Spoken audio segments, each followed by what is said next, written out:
లేఖనాలలోని యేసును చూడాలని, ఆయన స్వరం వినాలని సిద్ధంగా ఉన్నారా? రండి, ప్రార్థన చేసుకుందాం. పరిశుద్ధ తండ్రి, నీకు మా హృదయపూర్వకమైన కృతజ్ఞతలు. వాక్యమే సత్యము.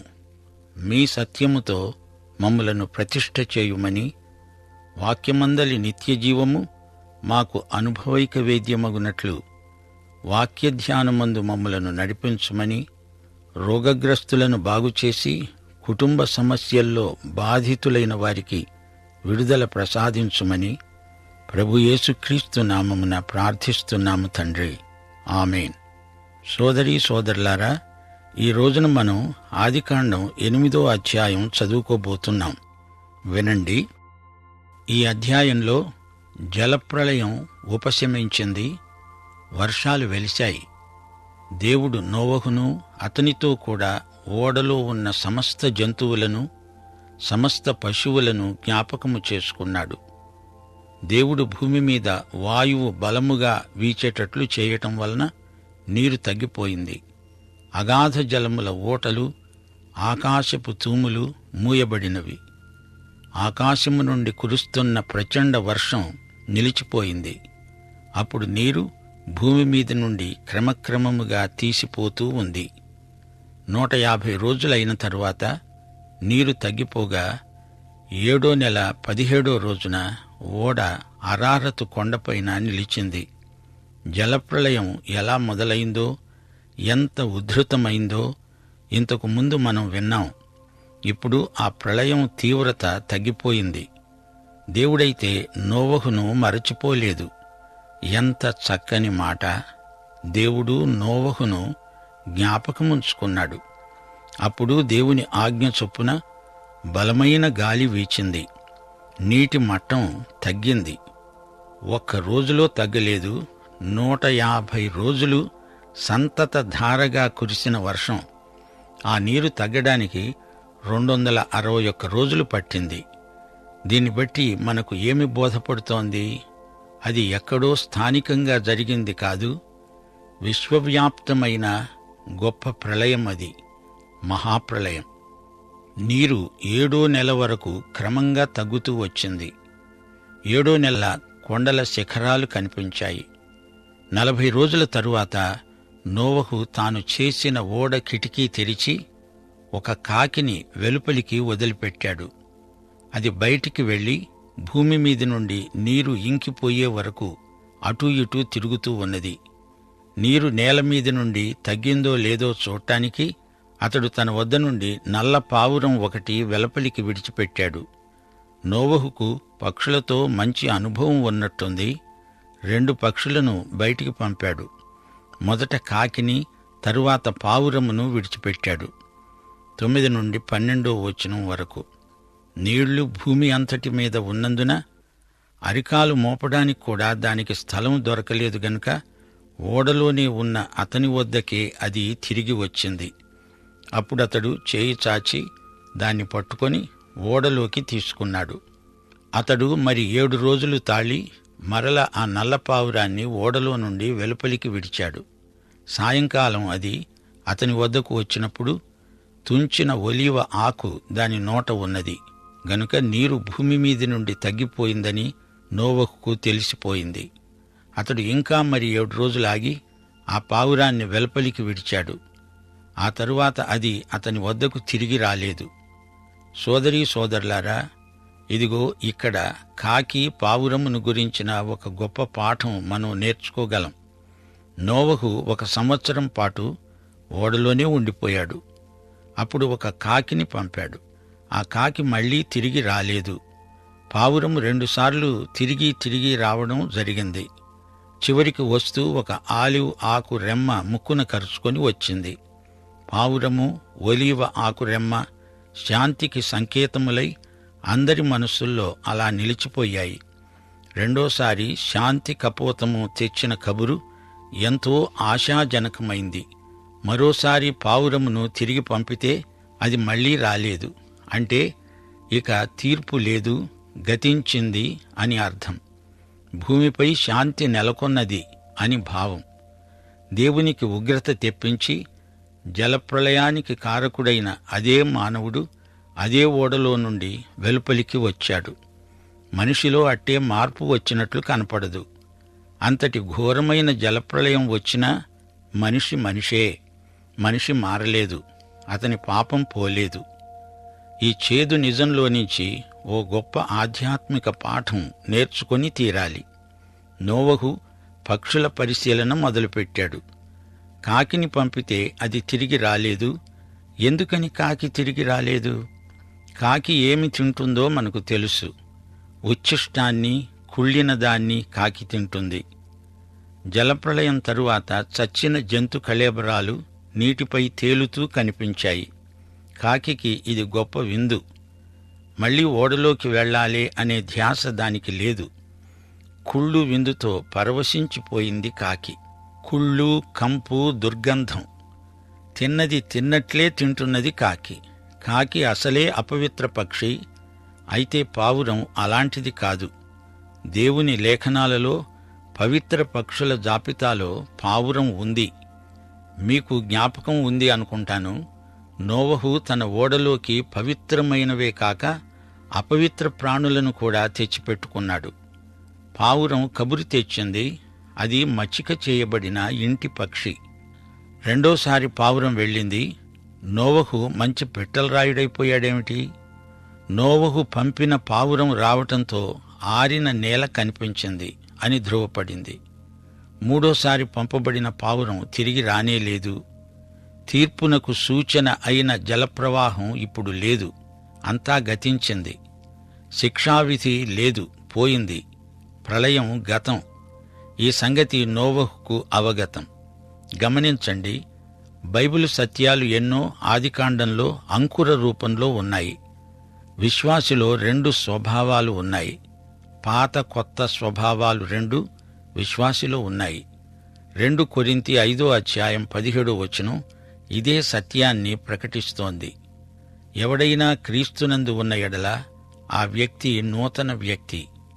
పాతవి గతించి సమస్తము కొత్తవి అయ్యాయి. పవిత్రమైనవి, అపవిత్రమైనవి అన్నీ కలిసి ఓడలో ఉన్నాయి. అలాగే విశ్వాసిలో పాతది, కొత్తది ఈ 2 స్వభావాలు ఉన్నాయి.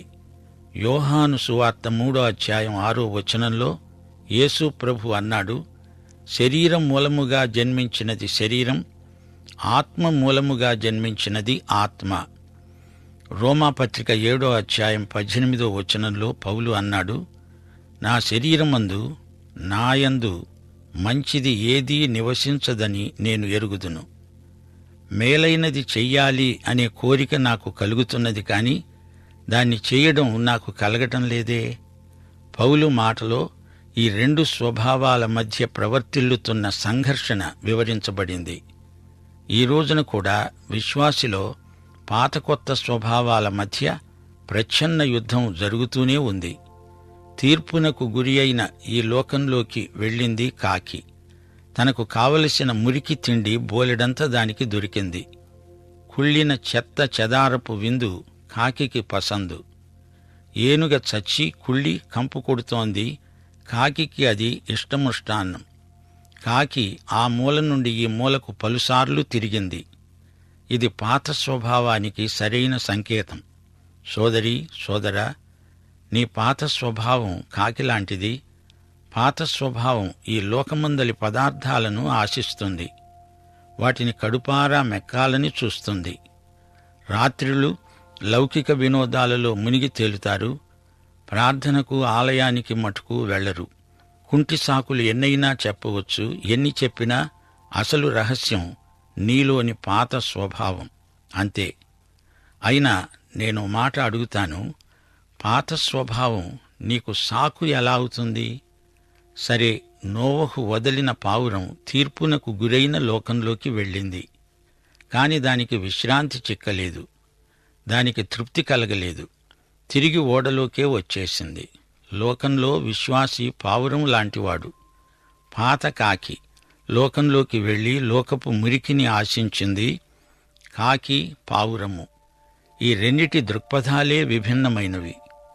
ఏది మంచి, ఏది చెడు, ఏది మేలు, ఏది కీడు, ఏది సత్యం ఏది అసత్యం అనే మీమాంసలో ఇదమిత్తమని తేలక అది పరిస్థితులను బట్టి ఉంటుందిలే అని కొట్టిపారేస్తున్నారు నేటి వేదాంతులు. అసలు ఈ వేదాంతులకు ఏది చెడుగు అనిపించదు. మంచి మంచే, చెడుగు మంచే. ఇది వీరి తత్వజ్ఞానం. దేవుడు చెడుగు అని చెప్పింది చెడుగు. దేవుణ్ణి అడుగు. 1 యోహాను 2:15 దేవుడు చెప్పాడు, ఈ లోకమునైనా ఈ లోకములో ఉన్న వాటినైనా ప్రేమించకండి. ఎవడైనా లోకాన్ని ప్రేమిస్తే తండ్రి ప్రేమ వానిలో ఉండదు. లోకములో ఉన్నదంతా అనగా శరీరాశ, నేత్రాశ, జీవపు డంబము ఇవి తండ్రి వలన పుట్టినవి కావు. అవి లోక సంబంధమైనవే. సోదరుడా, సోదరి, తీర్పునకు లోనైన ఈ లోకంలో మనం జీవిస్తున్నాము. అయినా విశ్వాసులం మనం లోకంలో ఉన్న లోక సంబంధులము కాము. లోకమును అనగా అందలి పదార్థములను మనం వినియోగించుకోవచ్చు గాని దుర్వినియోగం చేయకూడదు. లోకాన్ని, అందలి విధానాలను, లౌకిక ప్రవృత్తిని మనం ప్రేమించరాదు. లోకములోని వారిని సంపాదించుకోవాలి. లోకమంతటికీ దేవుని వాక్యమును ప్రకటించాలి. మార్కు శుభవార్త 16:15 ప్రభువు ఆజ్ఞ, సర్వలోకమునకు వెళ్ళి సర్వ సృష్టికి సువార్తను ప్రకటించండి. దేవుడు మనకు అప్పగించిన పనిని నమ్మకంగా చేయాలి. దేవుని వాక్యాన్ని సర్వత్రా ప్రకటించాలి, బోధించాలి, పంచిపెట్టాలి, వినిపించాలి. అదే మన విధ్యుక్తం, కర్తవ్యం. తాను ప్రవేశించిన ఈ లోకం ఎలాంటిదో పావురం గుర్తించింది. ఈ పాడులోకంలో పావురానికి విశ్రాంతి లేదు. దానికి ఓడలో ఉంటేనే హాయి, విశ్రాంతి. ఓడలో అంటే ఆ మాట మనకు క్రీస్తునందు అని ధ్వనిస్తోంది గదూ. సోదరుడా, సోదరి, నిన్ను వ్యక్తిగతంగా ఒక మాట అడగనియ్యి. నీవు ఎలాంటి పక్షివి? కాకివా, పావురానివా? నీవే దేవుని బిడ్డవైతే నీలో 2 స్వభావాలున్నాయి. ఏ స్వభావం నీలో నీ ద్వారా పనిచేస్తున్నది చెప్పు. దేవుని సంగతులంటే నీకు శ్రద్ధాసక్తులున్నాయా? లేకపోతే నీది పాత స్వభావం అని నీకు నీవే తీర్పు తీర్చుకుంటున్నావు. సాయంకాలమందు ఆ నల్ల పావురము నోవహు వద్దకు వచ్చినప్పుడు తుంచబడిన ఆలివ్ ఆకు దాని నోట ఉన్నది. ఈ శాంతి కపోతానికి స్వాగతం, సుస్వాగతం. 600 సంవత్సరం మొదటి నెల తొలి రోజే నీరు భూమి మీద నుండి ఇంకిపోయింది. నోవహు ఓడ కప్పు తీసి చూచినప్పుడు నేల ఆరి ఉన్నది. జలప్రళయం మొత్తం 371 రోజులు, అంటే 1 సంవత్సరానికి పైగా పట్టింది. ఈ జలప్రళయం సార్వత్రికమైనది. ఎక్కడో మారుమూలన జరిగిన వార్త కాదు, స్థానిక సమాచారము కాదు, సార్వజనీన వృత్తాంతం. నోవహు కాలంలోని జలప్రళయం మహాప్రళయం, దేవుని తీర్పు, ఉగ్రత. అది భయంకరమైన రోజు. ఈ మధ్య తవ్వకాలలో భూగర్భ శాస్త్రజ్ఞులు కనుగొన్న విశేషాలు జలప్రళయం ఒకప్పుడు వచ్చిందని, ఇవి నాటి అవశేషాలని రుజువు చేస్తున్నాయి. ఆ తరువాత ఏమి జరిగిందంటే, దేవుడు నోవహుతో అన్నాడు, ఇదిగో, నీవు, నీతో కూడా నీ భార్య, కుమారులు, నీ కోడండ్లు ఓడలో నుంచి బయటికి వచ్చేయండి. పక్షులు, పశువులు, సరీసృపములు, నీలో ఉన్న ప్రతి జంతువును వెంటబెట్టుకొని రా, వెలుపలికి వచ్చేసేయి. అవి భూమి మీద బహుగా విస్తరించి భూమి మీద ఫలించి అభివృద్ధి పొందాలి. అప్పుడు నోవహు, అతనితో కూడా అతని కుమారులు, అతని భార్య, అతని కోడండ్రు బయటికి వచ్చారు. ప్రతి జంతువు, పాకే ప్రతి కీటకము, ప్రతి పిట్ట, భూమి మీద సంచరించేవన్నీ వాటి వాటి జాతుల చొప్పున ఆ ఓడలో నుంచి బయటికి రావటం జరిగింది. 20వ వచనం. అప్పుడు నోవహు యెహోవాకు బలిపీఠం కట్టి పవిత్ర పశువులన్నిటిలో, పవిత్ర పక్షులన్నిటిలో కొన్ని తీసుకొని ఆ పీఠము మీద దహన బలి అర్పించాడు. శ్రోతలు, ఇప్పుడు మీకు అర్థమైందా? నోవహు తన ఓడలోకి పవిత్ర జంతువులను 7 జతలుగా, అపవిత్రమైన వాటిని 2 జతలుగా ఎందుకు తీసుకున్నాడో బోధపడింది గదూ. దహన బలుల్లో పవిత్రమైన వాటినే అర్పించాలి. నోవహు ఓడలో నుండి బయటికి వచ్చి రావటంతోటే చేసిన మొదటి పని ఇది. బలిపీఠం కట్టాడు. దానిపై దహన బలి అర్పించాడు. దహన బలి యేసుక్రీస్తు యొక్క అభివ్యక్తిని చూపుతుంది. దేవుని ఎదట అంగీకారయోగ్యమైన బలి యేసుక్రీస్తే అని ఆ దివ్య బలిని బట్టి దేవునికి స్తుతి అనే భావనను ఈ దహన బలులు వ్యక్తం చేస్తాయి. అదే వాటి ప్రయోజనం. ఆదాము చేసిన ఈ అర్థవంతమైన బలి సమర్పణకు దేవుడు ఎంతో సంతోషించాడు. అప్పుడు దేవుడు తన హృదయములో అనుకున్నాడు, ఇక మీదట నరులను బట్టి భూమిని మరల శపించను. ఎందుకనగా నరుల హృదయాలోచన వారి బాల్యము నుండి చెడ్డది. నేనిప్పుడు చేసిన ప్రకారముగా ఇంక సమస్త జీవులను సంహరించను. దేవుని హామీ ఎంతైనా నమ్మదగింది. దేవుని మాట అక్షరాల నిజం. యువతీ యువకులారా, మీ బాల్యం మొదలుకొని మీ తలంపులు, ఊహలు మంచివి అంటారా? కానే కాదు. నేటి యువత ధోరణులు ఎలా విపరిణామం చెందుతున్నాయో చూస్తుంటే భయమేస్తుంది. మానవుని హృదయాలోచనలు, ఊహలు ఎల్లప్పుడూ చెడ్డవే. అంతరంగ స్వభావం మారలేదు. అప్పుడెంతో ఇప్పుడు అంతే. ఎవరికి వారే దురాలోచనల్లో ప్రబుద్ధులు, పట్టభద్రులు. మానవుడి హృదయం చెడు తలంపులకు, అపోహలకు మూలస్థానం, ఉత్పత్తి కేంద్రం. భూమి నిలిచి ఉన్నంత వరకు ఎదకాలం, కోతకాలం, శీతోష్ణాలు, వేసవి శీతకాలాలు, రాత్రింబగళ్ళు ఉండక మానవు. అప్పుడే నోవహు చేసిన దహనబలి నుండి వచ్చిన ఇంపైన సువాసనకు యెహోవా ఆనందించాడు, దానిని ఆఘ్రాణించాడు. జలప్రళయం విశ్వవ్యాప్తమైనది గనుక భూగోళాన్ని అది అట్టిట్టు చేసింది. భూగోళం తన ఇరుసు మీద సరిగా కేంద్రమందు తిరగటం లేదు, కొంచెం పక్కకు ఒరిగి ఉంది. అప్పటి జలప్రళయ ప్రభావమేమో. భూమి తన చుట్టూ తానే ప్రదక్షిణం చేస్తోంది గదా. అందుచేత ఈ ఋతుచక్రం, కాలభ్రమణం తిరుగుతోంది. అందుకే కవి అన్నాడు, సరదాగా భుజశక్తి మీర ఎప్పుడో క్షమానామకంబైన బొంగరమున్ త్రిప్పితివి దేవా. ఆ పరిభ్రమణ వేగం క్రమబద్ధం. లేకపోతే అది ఎటు ఒరుగుతుందో ఏమో. జలప్రళయానికి ముందు మానవునికి స్వభావసిద్ధమైన లక్షణాలు 3. దేవునికి తిరుగుబాటు, ఎదురు తిరిగాడు, తిరగబడ్డాడు. 2. ప్రత్యక్ష ప్రభావం, దేవుడు మనిషిని తిరస్కరించాడు. నోవహు సాక్ష్యం పరిశీలించండి. 3. పశ్చాత్తాపరాహిత్యం, మనిషి తప్పిపోయి కూడా దేవుని దగ్గరికి రాకుండా బింకంతో బిగదీసుకుంటున్నాడు. దేవుడు అనుగ్రహించిన ఆశ్రయ సదుపాయాన్ని కాదు పొమ్మంటున్నాడు. 120 సంవత్సరాలు నోవహు బోధించినా ఒక్కడూ పశ్చాత్తప్తుడు అవటం లేదు. మనిషి తిరగబడి దేవుని ప్రత్యక్షాన్ని కాలరాచి పశ్చాత్తప్తుడు కాకుండా చేజేతులా తనను తాను నరకపాత్రుణ్ణి చేసుకుంటున్నాడు. నోవహు ఓడలో నుండి బయటికి వచ్చేశాడు. అతనికి దేవుడు ఇప్పుడు ఓ ప్రత్యేక హోదా ఇచ్చాడు. తిరిగి మానవజాతికి తాను శిరస్సు అయ్యాడు. మొదట ఆదాముకు ఉన్న హోదా, అధికారము నోవహుకు ప్రాప్తించాయి. మనమంతా ఆదాముకు సన్నిహిత బంధువులం అనుకుంటే ఇప్పుడు నోవహు మనకు అంతకంటే సన్నిహిత పితరుడు అయ్యాడు. శ్రోతలు, ఇప్పుడు ఆదాము అనకండి, నోవహు మనకు ఈ రోజున మానవ జాతి పిత. సోదరీ సోదరులారా, నోవహు పేరు చరిత్రలో, జలప్రళయ గాథలో నాయకుడుగా అలా నిలిచిపోయింది. అతడు నిర్మించిన ఓడలో రక్షించబడిన వారు 8 మంది మాత్రమే.